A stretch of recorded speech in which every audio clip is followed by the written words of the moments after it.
My name is Emma, and before that fateful night, the night I attended my best friend Sarah's bachelorette party, my life was just like any other story of love and marriage.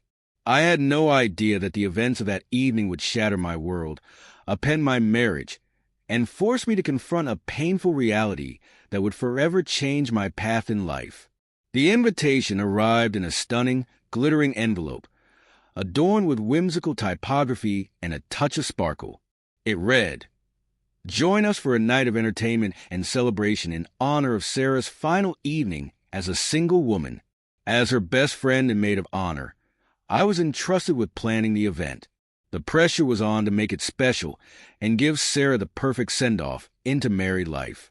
I chose a trendy, sophisticated nightclub in the heart of the city. I reserved a private VIP section, complete with soft seating, twinkling fairy lights, and a DJ who would spin Sarah's favorite tunes. It felt like the ideal setting for a night of dancing, laughter, and strengthening bonds of friendship. When we arrived at the club, the air was charged with excitement. Sarah beamed with happiness, her smile radiant, while the other bridesmaids, college friends and childhood acquaintances, shared in the celebration of Sarah's upcoming marriage. As for me, I was caught up in the whirlwind of the evening, ensuring everyone was having a good time. The music pulsed through the air, the bass vibrating in our chests as we danced and laughed in the secluded VIP section.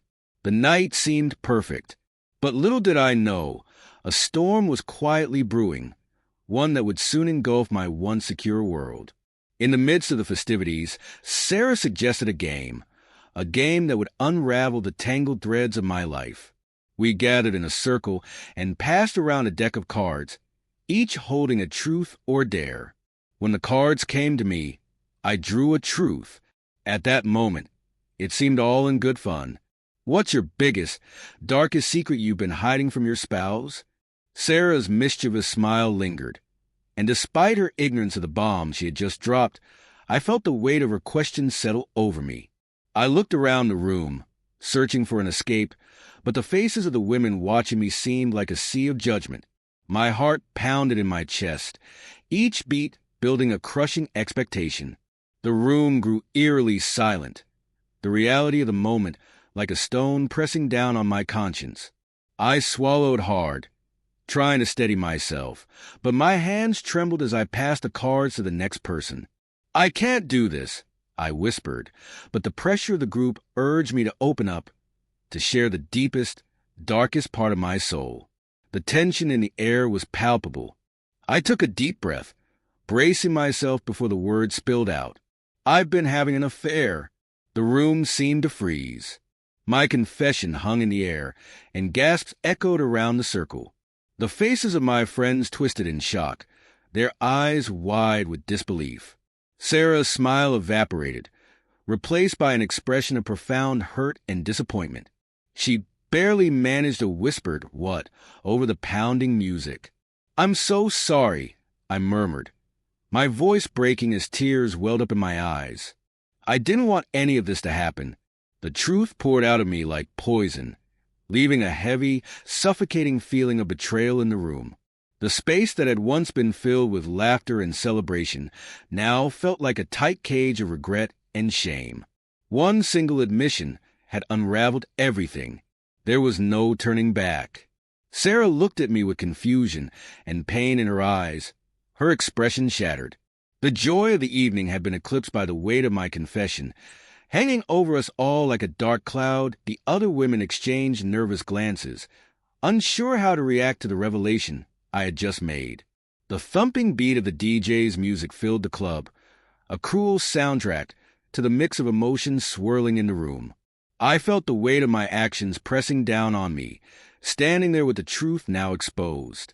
What had started as a celebration of Sarah's bachelorette party had quickly transformed into a nightmare, the exuberance of the night replaced by the deafening silence of broken trust. Questions began to flood the air as the reality of what I had confessed sank in. How could I be my husband's betrayer? Why did I choose this moment to reveal the truth? Was there any chance for redemption?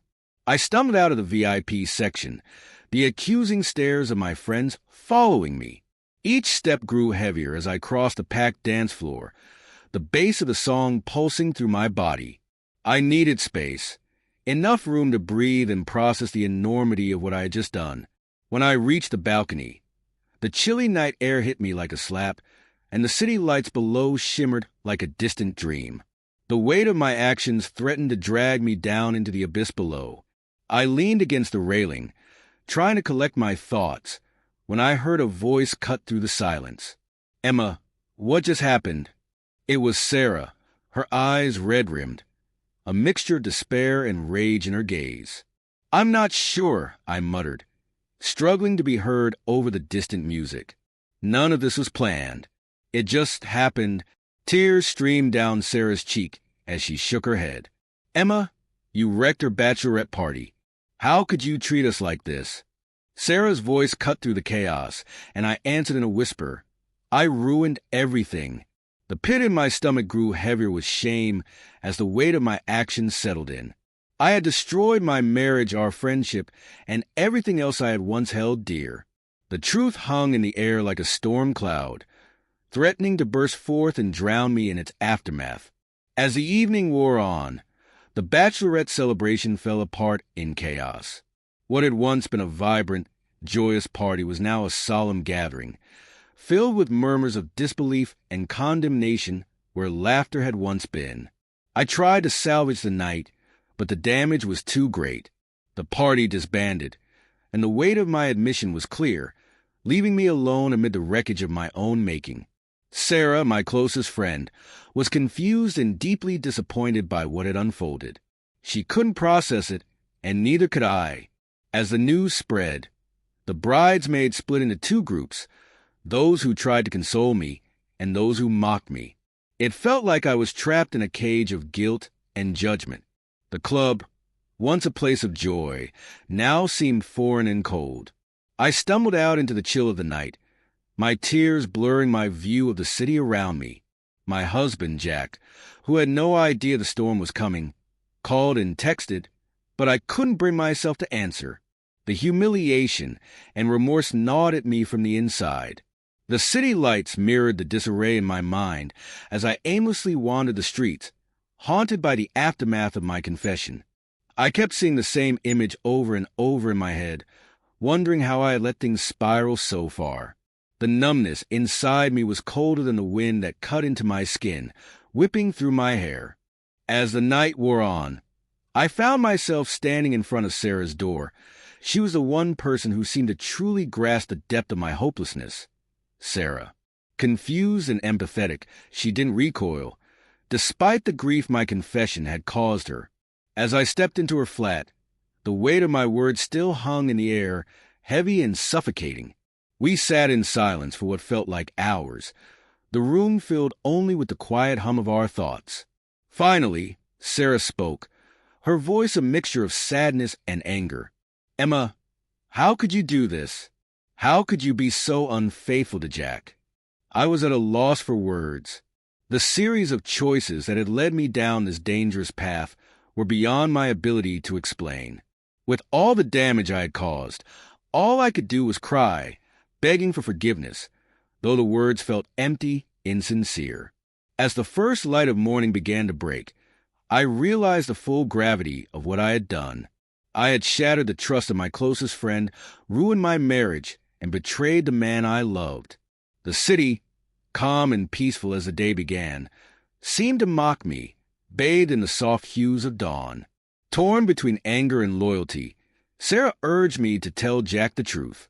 She believed it was the only way I could possibly salvage any future, by being completely honest. With a heavy heart, I returned home, ready to face the consequences of my actions. Jack stood there, waiting, his face full of uncertainty and fear. Each word I spoke, revealing the affair, felt like a blade piercing his heart. The man I had promised to love and cherish was now a stranger, his pain so palpable it almost consumed me.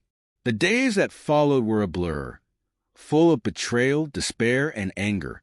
Jack demanded answers, but no matter how hard I tried, I couldn't find the right words.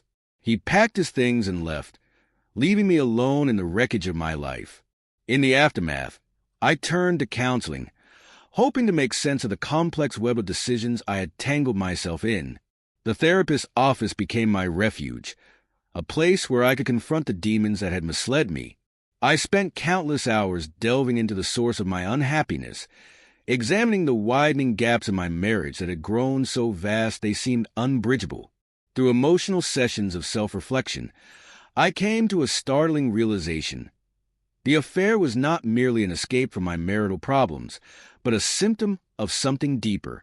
I had never fully understood who I was or what I truly wanted out of life, and that truth was a hard one to confront.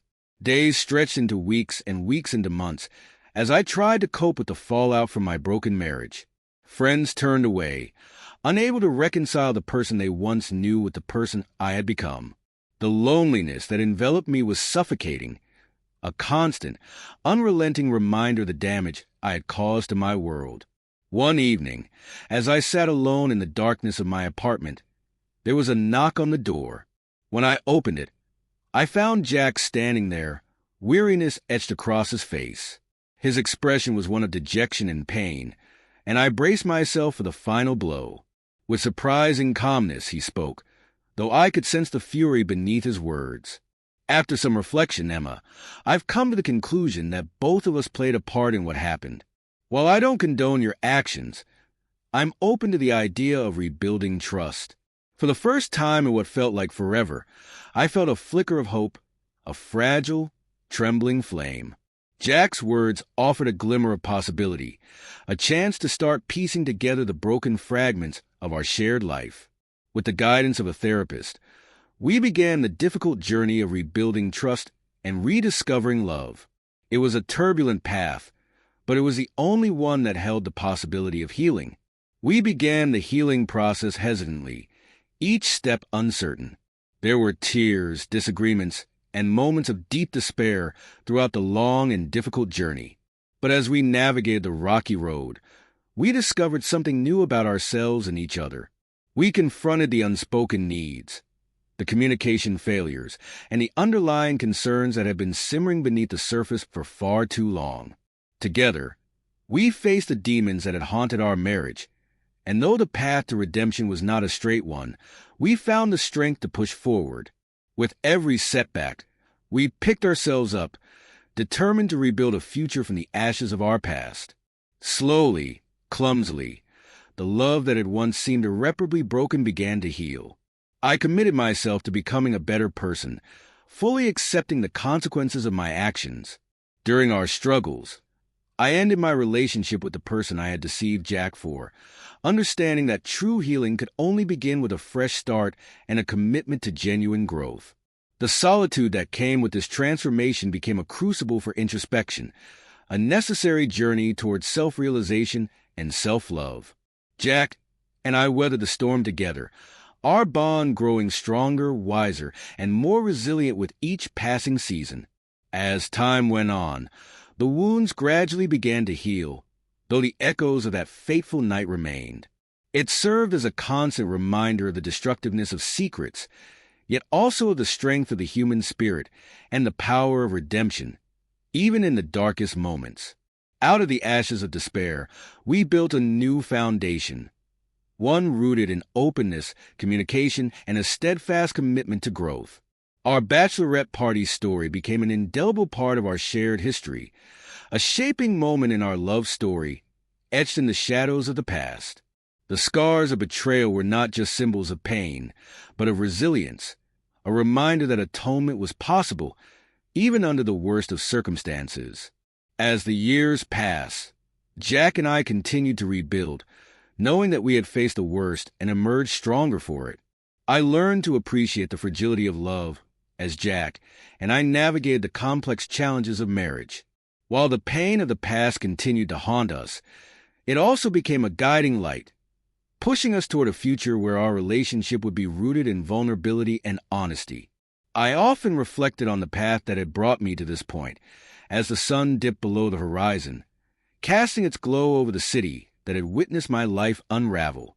Though our love story was still marked by the scars of betrayal, they no longer defined us. Instead, they became symbols of the resilience of the human spirit, a reminder that healing and restoration were possible, even in the darkest moments. As I looked ahead, I stepped into a future where the echoes of that fateful night were softened by the embrace of forgiveness and a steadfast commitment to a love that had endured the storm.